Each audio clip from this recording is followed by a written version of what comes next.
relax and join me to discover some real living gems in Kirkcaldy in the Kingdom of Fife, Scotland. We've just parked up for free at Ravenscraig Park, Kirkcaldy, and now going in search of the 15th century Ravenscraig Castle.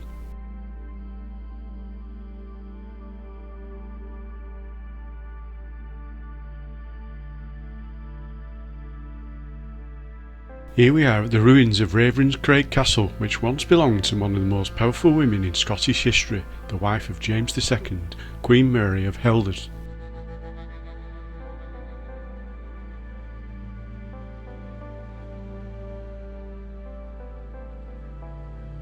The castle is considered one of the first, perhaps the very first, in Scotland to be built to withstand cannon fire and provide for artillery defence.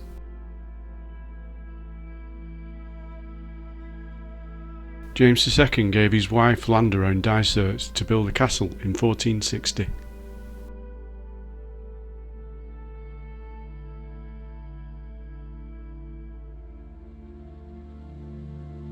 The king was killed laying siege to Roxburgh Castle a few months later, leaving Mary to govern on behalf of their young son James III.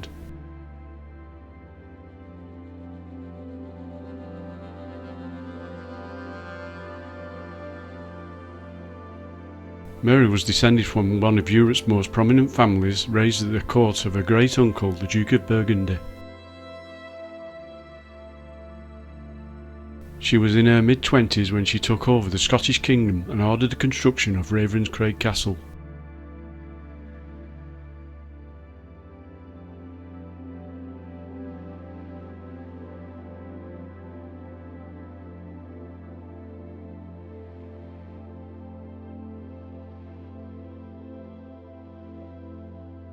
It is unknown as to what purpose Ravenscraig Castle was built for. It's possible that James and Mary intended the castle as a fortress to guard the Firth of Forth, but since most of the defences were added later, it is not known for sure. Whatever the original plans were, they were interrupted when Mary died in 1463.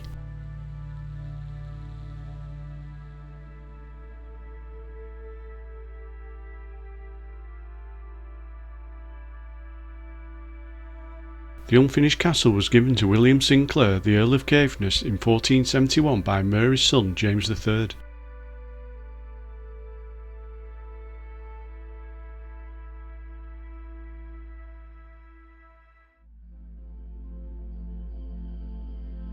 The Sinclair family eventually sold it to the linoleum magnate Sir Michael Nairn in 1898, who lived in nearby Dysart House, which was also built by the Sinclairs. During the 1651 invasion of Scotland by English forces under Oliver Cromwell, Ravenscraig Castle was invaded, attacked and severely damaged to then later fall into ruins. The castle was used as an ammunition depot during the First World War.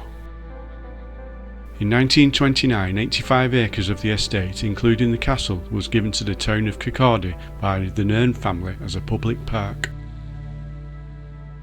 Ravenscraig Castle was passed into state care in 1955 and has been open to the public by the owners Historic Scotland since 1971. It is now managed by Historic Environment Scotland and is protected as a Scheduled Ancient Monument.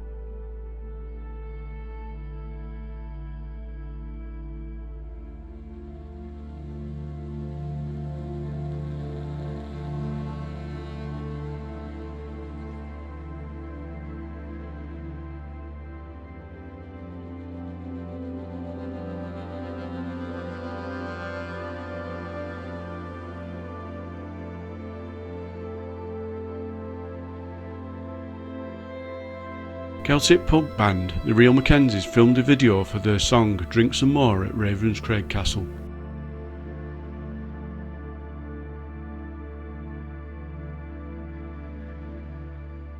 Ravenscraig Castle is also the setting for the ballad Rosabelle in the Sir Walter Scott's narrative poem The Lay of the Last Minstrel.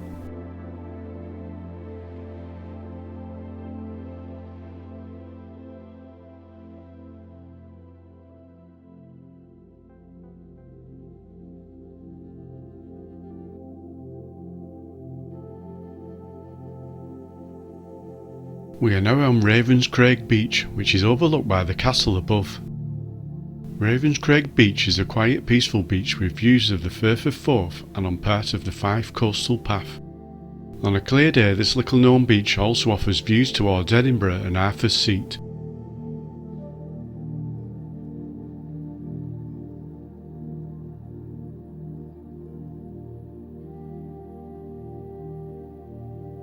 Along the path you can see the 16th century beehive dovecot. The pigeons held within would have been an important source of meat through the tough winter months. Ravenscraig Park was once known as Three Trees Park. Legend has it that three brothers of the Sinclair family one night mistaking each other as robbers killed each other. 3 trees were planted over their graves. The trees are said to be located near the castle.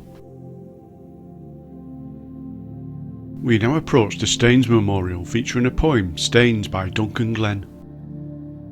The poem celebrates landscape, architecture and history.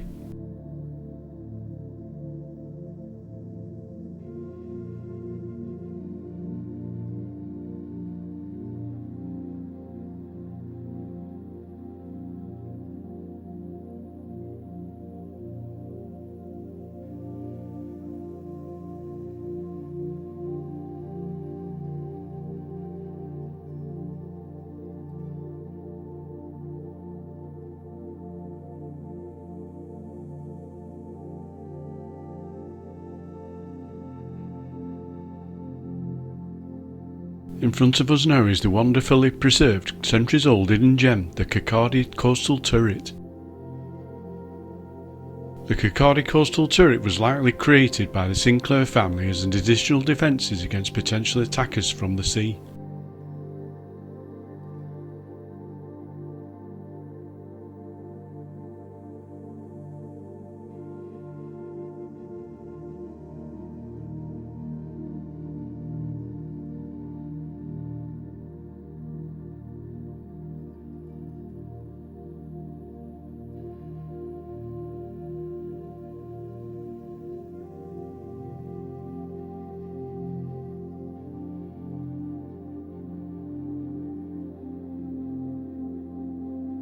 Further along the Fife coastal path there are a few sub-paths leading down onto small secluded beaches through doorways in the old defensive walls.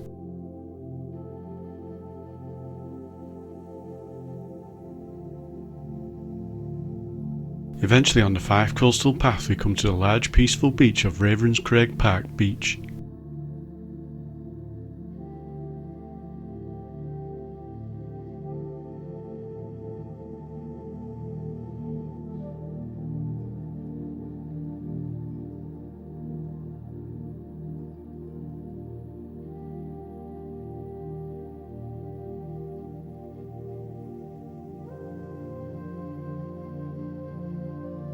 We are now going to take the tunnel linking Dysart Harbour to the path leading to Ravenscraig Park, which was originally built as a rail tunnel for moving ballast stones to ships.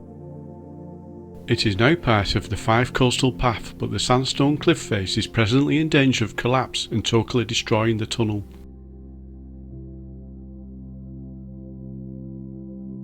We exit the tunnel at Dysart Harbour.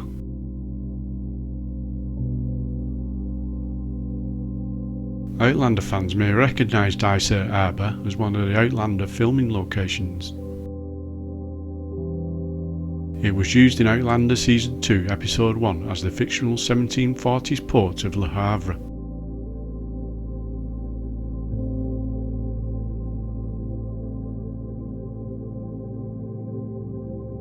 Dysart Harbour has a long history as a port on the Firth of Forth, with evidence of a port as early as 1450.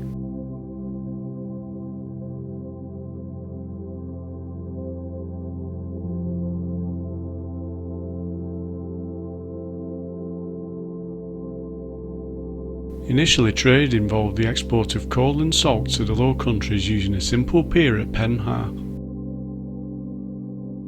A man-made harbour was eventually built but could only be used at low tide with limited space.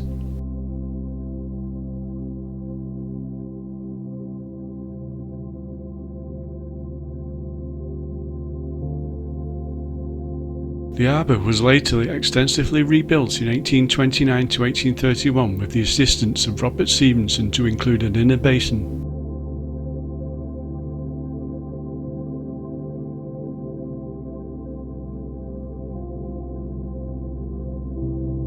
Dysart Harbour was also a hub for shipbuilding until 1900.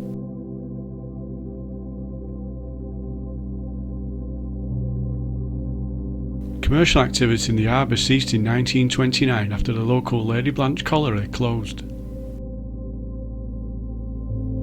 The harbour was derelict until it was taken over by Dysart Sailing Club in 1967 and is now used for pleasure craft and fishing. The building we see here is the three-storey Harbourmaster's house, which dates back from around 1840. Originally known as Shore House, this was used to store cargo from incoming ships before being used by the Harbourmaster.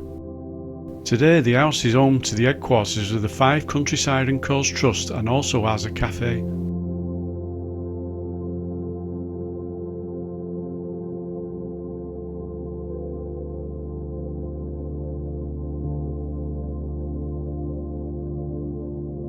We are now overlooking Dysart Harbour from Sailor's Walk.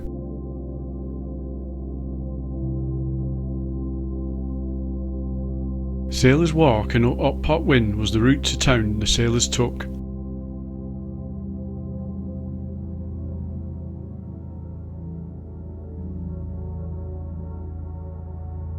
We are now walking up Pot Wynd.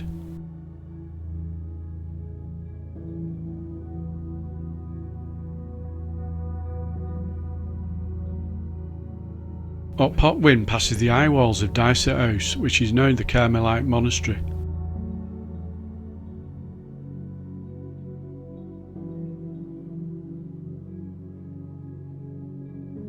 Here we see Dysart House from the gates. Here we see Dysart Tolbooth and Townhouse, which has a history dating back to 1576 when the Tolbooth was originally built, serving as council chamber, court and jail.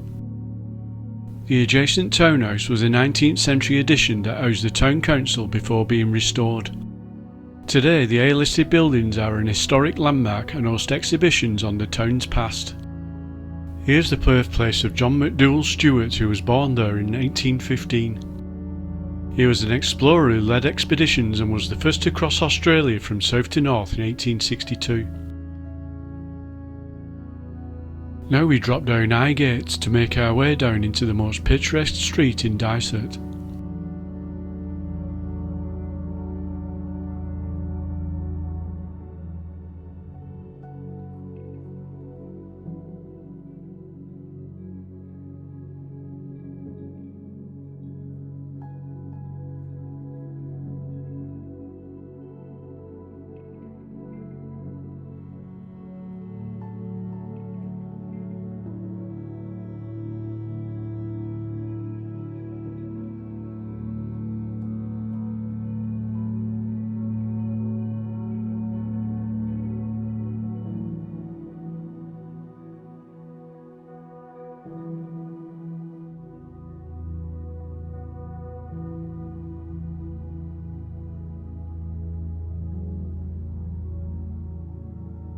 This is Pan Ha with its 16th to 18th century seafarers' houses, which were rescued from demolition in the 1960s.